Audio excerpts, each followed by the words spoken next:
बिस्मिल्लाहिर्रहमानिर्रहीम। अस्सलाम वालेकुम दोस्तों, खुशामदीद कहते हैं आपको डॉक्टर काशिफ अंसारी के ऑफिशियल प्लेटफॉर्म पर। और प्रोग्राम है ये कप हमारा है। वर्ल्ड कप 2023 इस वक्त जारी है भारत में और इस हवाले से हम बात करेंगे। डॉक्टर साहब आज भी हमारे साथ मौजूद नहीं है, लेकिन इंशाल्लाह अगले शो में ज़रूर हमें ज्वाइन करेंगे। सलाउद्दीन अय्यूबी एक सीरीज़ आने जा रही है जिसका आप तमाम दोस्तों को पता ही है। तो उस सिलसिले में वो टर्की में मौजूद हैं और वहाँ पर सेट की रिवीलिंग है जिसकी आप बहुत ही जल्द वीडियोज़ देखेंगे। बल्कि आप तस्वीर तो देख ही रहे होंगे। तो डॉक्टर काशिफ अंसारी भी हमें अगले आने वाले प्रोग्रामों में ज्वाइन करेंगे। इस वक्त हमें ज्वाइन कर रहे हैं कराची से senior most sports journalist Abdul Majid Bhatti sahab. Cricket पर बड़ी गहरी निगाह रखते हैं आप। इनकी जंग में अक्सर कॉलम्स भी पढ़ते हैं क्रिकेट के हवाले से। जियो न्यूज़ पर इनको आप, जियो सुपर पर इनको आप अक्सर और बेशतर देखते भी हैं। तो भट्टी साहब को वेलकम करते हैं। अस्सलाम वालेकुम भट्टी साहब। जी वालेकुम सलाम शाहजेब। भट्टी साहब स्ट्रेट अवे चलते हैं। आज जो मैच हुआ, दो बड़ी टीमें, और कहा ये जा रहा था कि ये दोनों टीमें वर्ल्ड कप की फेवरेट्स हैं और जिनसे भी पूछा जा रहा था विदाउट एनी डाउट इन दोनों टीमों का नाम ले रहे थे। एक थी मेजबान भारत और दूसरी थी ऑस्ट्रेलिया की टीम जो कि सबसे ज्यादा मर्तबा वर्ल्ड कप जीत चुकी है। लेकिन क्या हो गया, आज पिच कुछ ऐसी थी या ऑस्ट्रेलिया की तैयारी पूरी नहीं थी इन कंडीशंस को लेकर भट्टी साहब, 200 पे ऑल आउट हो गए।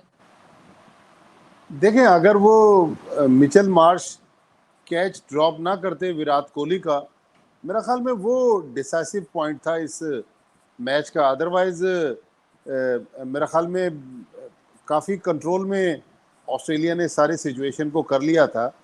तो लेकिन जाहिर है भारत की टीम अपने होम ग्राउंड पर खेल रही है, उन्होंने अपनी मर्जी की पिच बनाई थी। लेकिन शायद थोड़ा सा टॉस जीतकर बैटिंग करने का ऑस्ट्रेलिया का फैसला गलत था, क्योंकि बाद में ख़ासतौर पर सेकंड इनिंग्स में 10 ओवर्स के बाद पिच काफ़ी आसान हो गई थी। लेकिन चले, ऑस्ट्रेलिया के भी लिए भी वेकअप कॉल शुरू में आ गई। इंग्लैंड भी पहला मैच हार गए। तो अब दुनिया की दो बड़ी टीमें जो जिनके बारे में कहा जा रहा था कि ये टूर्नामेंट जीतेंगी, दोनों अपने पहले मैच हार गई। फिर जिस तरह न्यूजीलैंड ने परफॉर्म किया, आज इंडिया मैच जीत गई, पाकिस्तान ने अपना मैच जीता। लेकिन क्या परफॉर्मेंस साउथ अफ्रीका ने दी है। साउथ अफ्रीका ने जिस तरह शाहजेब टेक ऑफ ले लिया इस टूर्नामेंट में, ऐसा तो नहीं कि 2023 का चैंपियन साउथ अफ्रीका हो। भट्टी साहब, साउथ अफ्रीका के बारे में तो मशहूर है कि हमेशा से वो उसी तरीके का टेक ऑफ लेते हैं और इसी तरीके से स्टार्ट करते हैं। लेकिन जो नॉकआउट स्टेजेस है वहां पर आकर ये टीम चूक जाती है। ईडन मार्करम ने जो बैटिंग की है कल, हालांकि 2 सेंचुरियां और भी बनी है डिकॉक और रस्टी वंडरसन की जानिब से, मगर मार्करम की जो सेंचुरी थी, जिस तरीके से वो खेले, उन्होंने तो वर्ल्ड कप की फास्टेस्ट सेंचुरी का रिकॉर्ड भी अपने नाम कर लिया। जी हाँ, वही इनिंग्स थी जिसने 429 रन बनाने में मदद दी। और क्या ज़बरदस्त बैटिंग की है साउथ अफ्रीका के तीनों सेंचुरी मेकर्स ने। लेकिन माकरम जाहिर है उन्होंने जो फास्टेस्ट सेंचुरी बनाई, फिर हाईएस्ट मैच एग्रीगेट इस मैच में हुई, सबसे ज़्यादा चौके लगे, तकरीबन मैं 100 के करीब चौके लगे। तो देखें, एक तरफ तो 429 रन की पिच बन रही है, दूसरी तरफ भारत अपने लिए ऐसी पिचेस बना रहा है जिसमें वो होम एडवांटेज हासिल कर रहा है। मेरा ख्याल में अगर आईसीसी टूर्नामेंट का मेज़बान है तो कहा तो ये जा रहा था कि लेवल प्लेइंग फील्ड होगी, सबके लिए एक ही तरह की पिचेस होंगी। लेकिन लग नहीं रहा कि सबके लिए एक तरह की पिचेस है। भारत होम एडवांटेज तो ले रहा है पिचेस के मामले में। अच्छा भट्टी साहब, एक सवाल जो मैं आपसे जरूर पूछना चाहूंगा। आपने माशाल्लाह से 6 वर्ल्ड कप इससे पहले या 7 वर्ल्ड कप आपने कवर किए इससे साथ। पहले, अगर मैं गलत। जी जी। जी भट्टी जी जी। साहब, क्या आपने देखा है कि कभी आईसीसी ने होस्ट पे इतना रिलाई किया हो, होस्ट को इतनी लेवरेज दी हो, या होस्ट पे इतना डिपेंड किया हो जितने मामलात हमें इस वक्त जैशा और बीसीसीआई के कंट्रोल में नजर आ रहे हैं? मेरा नहीं ख्याल कि किसी होस्ट मुल्क में ये सिचुएशन हो। इवन जो बदइंतजामी के वाकयात हो रहे हैं कल जो धर्मशाला में बांग्लादेश अफगानिस्तान का मैच था, वहाँ आउटफील्ड पर कंप्लेन बहुत की गई ज़्यादा, आउटफील्ड की वहां पे। जी जी, बहुत ज़्यादा कंप्लेन की गई है। और उन्होंने खबरदार किया है इंग्लिश टीम को, जोनाथन ट्रॉट ने, जो अफगानिस्तान के हेड कोच हैं, कि भाई आप ज़रा देखभाल के इस आउटफील्ड में उतरिएगा, ऐसा ना कि आपको कोई खिलाड़ी अनफिट हो जाए। तो देखिए, बहुत सारे मसाइल हैं। आज टूर्नामेंट का पहला मैच था जिसमें फुल हाउस क्राउड था। अदरवाइज क्राउड के मामले में तो अभी तक काफ़ी मायूसी हुई लोगों को तब आज भी कि फुल हाउस नहीं था। 38,000 तमाशाइयों की गुंजाइश है इस चेन्नई के स्टेडियम में। लेकिन आज भी सिर्फ 33,000 तमाशाई मौजूद थे। तो देखें ना, 5,000 टिकट, इसका मतलब है कि या तो बीसीसीआई ने टिकट होल्ड किए हुए या आईसीसी ने टिकट होल्ड किए हुए, लेकिन जो भी हो रहा है, ये जो तारीख एक बन रही है बदइंतजामी के हवाले से, तो इसमें आईसीसी को आप बरी जिम्मा करार नहीं दे सकते। अगर कहीं ये टूर्नामेंट पाकिस्तान में हो रहा होता और इतनी सारी मिसमैनेजमेंट होती, तो अब तक तो आईसीसी का लंबा चौड़ा मीडिया रिलीज आ जाता, लेकिन यहाँ आईसीसी ने आंखों के ऊपर पट्टी बांधी हुई है, कानों के अंदर रुई दी हुई है। तो मेरा ख्याल में कहीं ना कहीं तो आईसीसी को बोलना चाहिए। ठीक है, लेकिन आज के मैच की अगर बात करें, पाकिस्तान टीम पर भी आएंगे, क्या खबरें हैं इस हवाले से भी बात करेंगे। क्या फ़खर जमान को मजीद मौके मिलेंगे या इंडिया के मैच तक क्या पाकिस्तान स्ट्रेटजी कर रहा है, साउथ शकील के हवाले से भी बात करेंगे। लेकिन आज के मैच की अगर बात करें, जो सिचुएशन एकदम बन गई थी और 2 रन पर 3 खिलाड़ी आउट हो गए, तो उस मौके पर विराट कोहली का चले कैच तो छूटा, लेकिन जिस तरीके से उन्होंने गेम खेली है, जिस तरीके से उन्होंने मैच जिताया है केएल राहुल के साथ, और ये वही केएल राहुल है जिन्होंने एशिया कप में 3 मैचेस खेले थे। उससे पहले वो 6-7 महीने क्रिकेट से बाहर थी, 6-7 महीने उन्होंने क्रिकेट नहीं खेली थी। कमबैक करते ही पाकिस्तान के खिलाफ 100 मार दिया था और आज जिस तरीके से मैच जितवाया, इन दोनों के हवाले से क्या कहेंगे? बिल्कुल देखें, अगर आपको याद हो, एशिया कप में जब पाकिस्तान 228 रन से मैच हारा था, इन दोनों ने सेंचुरियां बनाई थी और इनकी जो पार्टनरशिप थी वो पाकिस्तान को मैच से दूर ले गई थी। तो मेरा ख्याल आज भी उन्होंने सीनियर की हैसियत से जब जो सिचुएशन बनी वहां से टीम को निकाला, 150 रन से ज़्यादा की पार्टनरशिप बनी और एक ऐसा मैच जो लग रहा था कि भारत के हलक में आ जाएगा, लेकिन बहुत आसानी से उन्होंने फिर भारत को मैच 41 ओवर में जितवा दिया। मेरा ख्याल में इन दोनों की बैटिंग की जितनी तारीफ की जा कम है। देखिए, ये जो ऑस्ट्रेलिया, इंग्लैंड, न्यूजीलैंड, ये टीमें जब सब कॉन्टिनेंट में आती हैं तो इनको एडजस्ट करने में थोड़ा सा टाइम चाहिए होता है, लेकिन जब ये टीमें सेट हो जाती हैं फिर पकड़ाई नहीं देती हैं। तो मेरा ख्याल में इंग्लैंड के लिए अर्ली वेकअप कॉल, ऑस्ट्रेलिया के लिए अर्ली वेकअप कॉल। तो अगर ये टीमें यहाँ से संभली तो ठीक है, वरना ऐसा ना हो कि ये दो जो फेवरेट टीमें हैं, मेरी तो यही दोनों फेवरेट टीमें थी, दोनों एक एक मैच हार गई।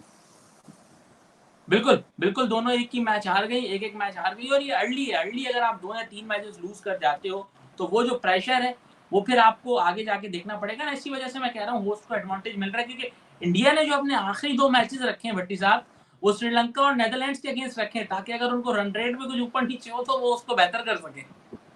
देखिए, ये तो ब्लेसिंग एंड डिस्गाइज होता है कि अगर आप 2019 में देख लें, पाकिस्तान जो पहला मैच हारा वेस्ट इंडीज से, वो इतने बड़े मार्जिन से हारा कि वो नेट रन रेट पाकिस्तान को आखिर तक मुश्किल में डालता रहा। फिर जो बांग्लादेश के खिलाफ पाकिस्तान ने लॉर्ड्स में मैच जीता, मैच तो जीत गया, लेकिन रन रेट पाकिस्तान की टीम मेंटेन नहीं कर सकी। मेरा ख्याल में इंडिया की टीम 9 डिफरेंट वेन्यूज पर मैच खेलेगी। तो एक तो ये एडवांटेज है, लेकिन ये डिसएडवांटेज भी हो सकता है। सही है, लेकिन स्पिनर्स के हवाले से क्या कहेंगे? ऑस्ट्रेलिया लैग कर रहा है, एडम जंपा की बॉल में वो बाइट हमें नजर नहीं आ रही थी।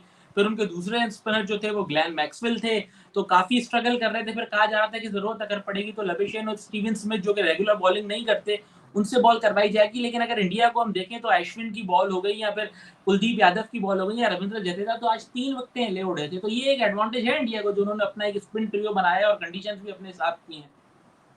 देखिए शाहजेब, नो डाउट इंडिया के स्पिनर्स ने तो आउटस्टैंडिंग बॉलिंग की है, खासतौर पर रविंद्रा जडेजा ने जिस तरह की बॉलिंग की है। और मेरे ख्याल में भारत की टीम तो अपने स्पिनर्स पे बर्तरी ले गई, लेकिन ऑस्ट्रेलिया की टीम एक कम स्पिनर के साथ खेल रही थी। मेरे ख्याल में एक स्पिनर और होना चाहिए था, और सब कॉन्टिनेंट में आपको 3 अच्छे स्पिनर्स के साथ जाना पड़ेगा। अदरवाइज अगर आप मेक शिफ्ट स्पिन बॉलर्स के साथ मैदान में उतरेंगे तो फिर आपके लिए सिचुएशन ख़राब हो सकती है। लेकिन नई गेंद पर ऑस्ट्रेलिया के फास्ट बॉलर्स ने मुश्किल में रखा इंडिया को। लेकिन आप देखें कि पहले 10 ओवर्स के बाद फिर विराट कोहली और केएल राहुल ने टोटल मैच को कंट्रोल कर लिया और कोई मौका नहीं दिया ऑस्ट्रेलिया को।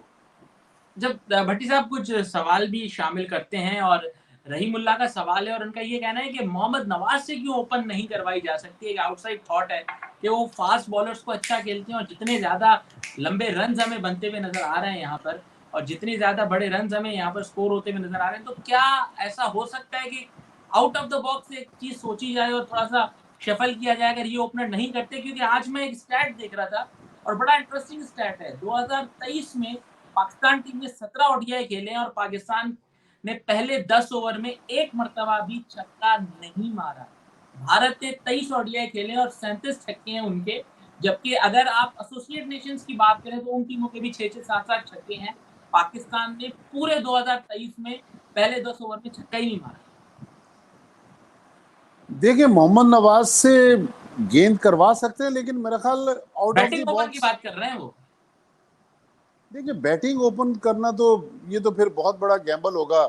हमने तो मोहम्मद नवाज को किसी भी फॉर्मेट में ओपन करते हुए नहीं देखा। नेशनल हाँ बैंक के अगर लिए वो वन डाउन पर खेलते रहे थे माजी में। देखिए वन डाउन नेशनल बैंक के लिए खेलना और वर्ल्ड कप में बड़ी टेस्ट प्लेइंग कंट्रीज के खिलाफ, मेरा नहीं ख्याल, मैं तो इसके हक में नहीं हूँ। हाँ अगर आप फ़खर जमान को मजीद मौका देना चाहते हैं तो फिर आप मोहम्मद रिजवान से इनिंग्स ओपन करवा लें, बाबर आजम खुद एज ए ओपनर आ जाए। जब आप T20 में दोनों ओपन करते हैं, मेरे ख्याल में या तो फिर आपको फ़खर को रेस्ट कराना पड़ेगा या फ़खर को फिर चौथे नंबर पर लेकर आएँ, उनकी पोजीशन चेंज करके देखें, शायद वो नीचे आपके लिए ज़्यादा सक्सेसफुल हो जाएं। लेकिन फ़खर जमान पे मज़ीद 12 मैचों के बाद कोई 50 नहीं है। मज़ीद अगर प्रेशर डाला तो ऐसा ना हो कि फ़खर जमान जो हैं वो मुश्किल में आ जाएं, फिर लंबा उनका फेलियर तो ऑलरेडी हो चुका है और लंबी नाकामी से फिर फ़खर जमान जो हैं उनके लिए मसाइल बढ़ सकते हैं। लेकिन भट्टी साहब, ये जो मैंने आपको स्टैट बताया छक्के वाला, तो हमारे जो बैटर्स हैं वो अर्ली एडवांटेज लेने का सोचते क्यों नहीं है? पाकिस्तान वही ट्रेडिशनल 40-45 रन बनाता है 10 ओवर्स में, जबकि हम बाकी टीमों को देख रहे हैं तो वो शुरू के पावर प्ले को यूटिलाइज कर रहे हैं। क्योंकि अगर आपने 350 पौने 400 रन करने 400 रन करने हैं, क्योंकि कल हमने देखा ना 400 भी सेव नहीं था, वो तो श्रीलंका ने अपनी विकेटें गंवा दी, वरना 330 तो वो भी बना गए थे। तो मसला सारा ये है कि हम लोग अर्ली एडवांटेज क्यों नहीं लेते? देखें हमारे पास इस तरह के जो ओपनर से जो छक्के मारा करते थे, सईद अनवर मारा करते थे, शाहिद खान आफरीदी मारते थे, थोड़े बहुत आमिर सोहेल की हमने इनिंग्स में जारानापन देखा था। लेकिन इस करंट लॉट में तो फ़खर जमान अगर शुरू से सेट हो जाएं तो वो तेज़ खेलते हैं। अदरवाइज देखें 50 ओवर में छक्के आप ना भी मारें, अगर आप स्ट्राइक रेट मेंटेन करें, लेकिन बाज़ दफ़ा अब देखें ना, फ़खर जब नाकाम हो रहे हैं तो वो पूरा प्रेशर पड़ रहा है इमामुल हक पे, इमामुल हक भी फेल हो रहे हैं। बिल्कुल। तो मेरा ख्याल में छक्कों से ज़्यादा हमें ये सोचना पड़ेगा कि एक ओपनर को बचाने के चक्कर में हम दूसरे ओपनर से भी हाथ धो रहे हैं।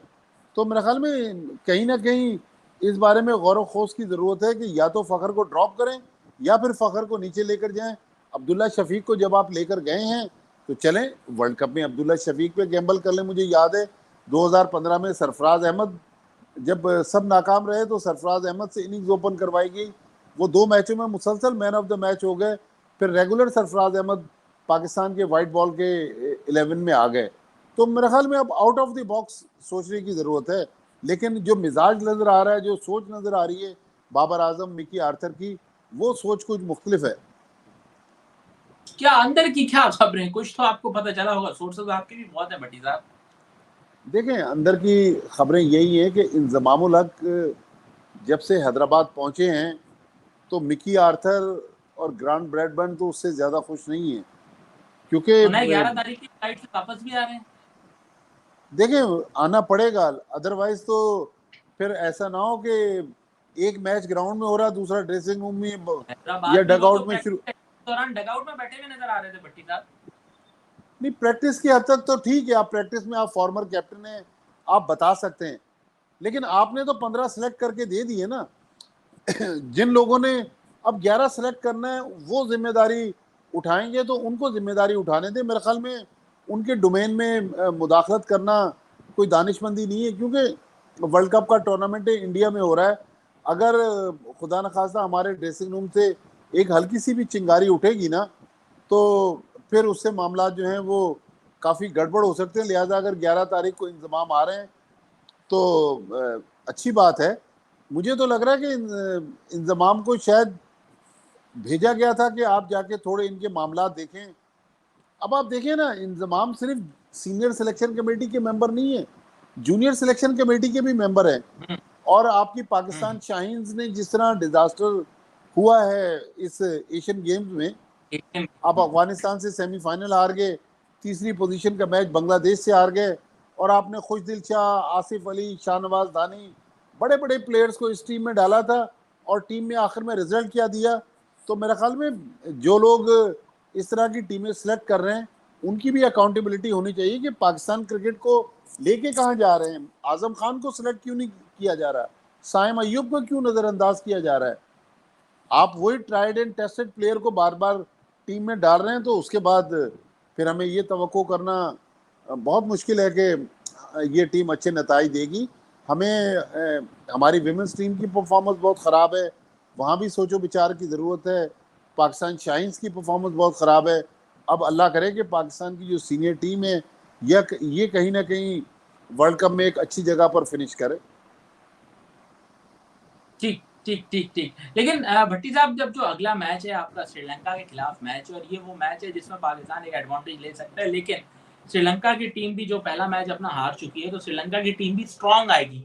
और स्पिनिंग कंडीशन में जिस तरीके की श्रीलंका की परफॉर्मेंस है, अभी हमने एशिया कप में भी देखा पाकिस्तान उनसे मैच गवा बैठा, तो श्रीलंका की टीम भी स्ट्रांग होकर आएगी। पाकिस्तान को किस तरीके की प्लानिंग के साथ जाना चाहिए, क्योंकि हम बाबर आजम को देखते हैं, बड़े अच्छे प्लेयर हैं, बड़े रन हैं, लेकिन अर्ली ऑन बहुत ज़्यादा शेकी नज़र आते हैं। फ़खर आपके फॉर्म में नहीं है, इमाम पे वो सारा प्रेशर आ रहा है जिस तरीके से आपने कहा।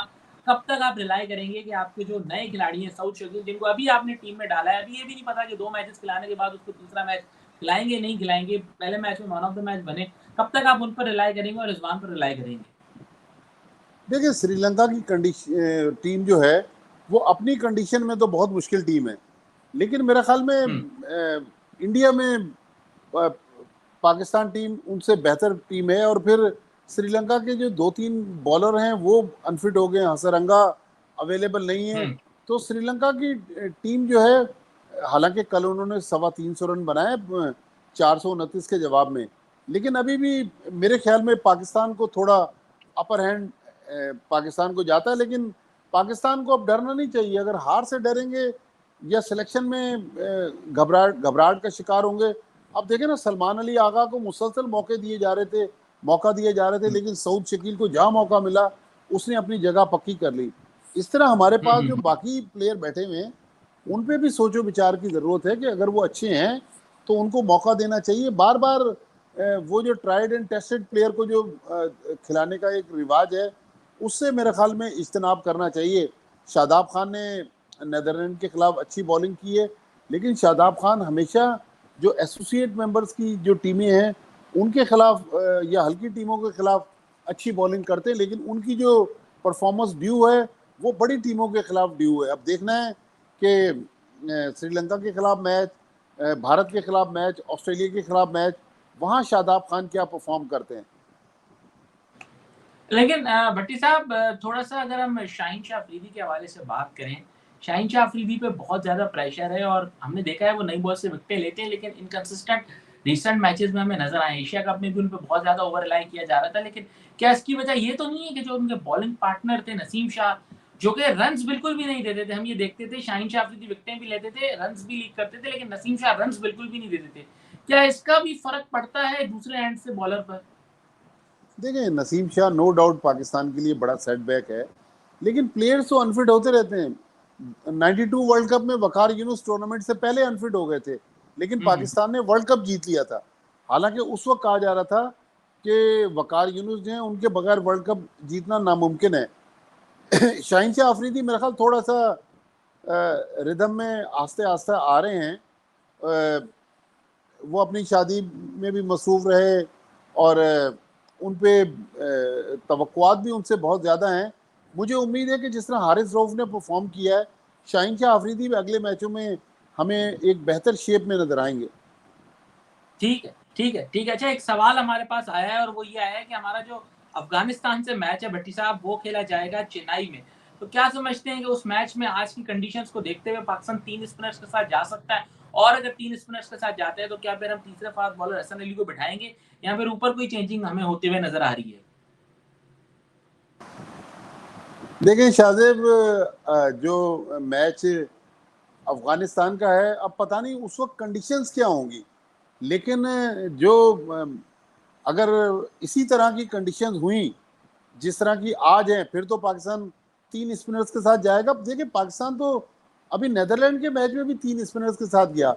शादाब खान थे, मोहम्मद नवाज थे, इफ्तिखार अवेलेबल थे, थोड़ी बहुत बॉलिंग सऊद शकील भी करवा लेते हैं, लेकिन अब देखना पड़ेगा। लेकिन अगर आपको याद हो तो पाकिस्तान क्रिकेट बोर्ड ने ही रिक्वेस्ट की थी आईसीसी से कि हमारा ये मैच चेन्नई से कहीं और मूव किया जाए, जिसको आईसीसी ने रिजेक्ट कर दिया।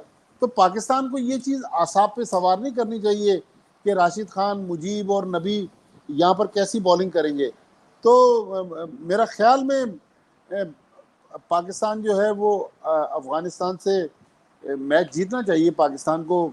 हल्की टीमों के खिलाफ भी अगर खुदा न खास्ता पाकिस्तान एक आध मैच हार गया तो फिर बड़ी टीमों के खिलाफ तो फिर पाकिस्तान को आगे जाने में काफ़ी मुश्किल होगी।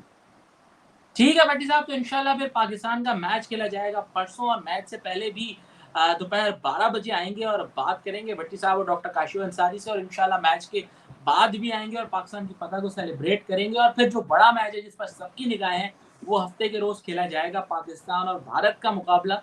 तो हम जुम्मे के रोज भी आएंगे इंशाल्लाह। उम्मीद करते हैं कि भट्टी साहब हमें जो है वो हफ्ते के रोज हमें अहमदाबाद से ज्वाइन करें, और वहीं पे उसी स्टेडियम से हम भट्टी साहब से बात करें, और इंशाल्लाह मैच के बाद जो वहाँ पर सेलिब्रेशन होगी वो भी मनाते भट्टी साहब हमें स्टेडियम से लाइव दिखाएंगे। तो शादेब अली को, अब्दुल माजिद भट्टी साहब के साथ दीजिएगा इजाजत। ये माने।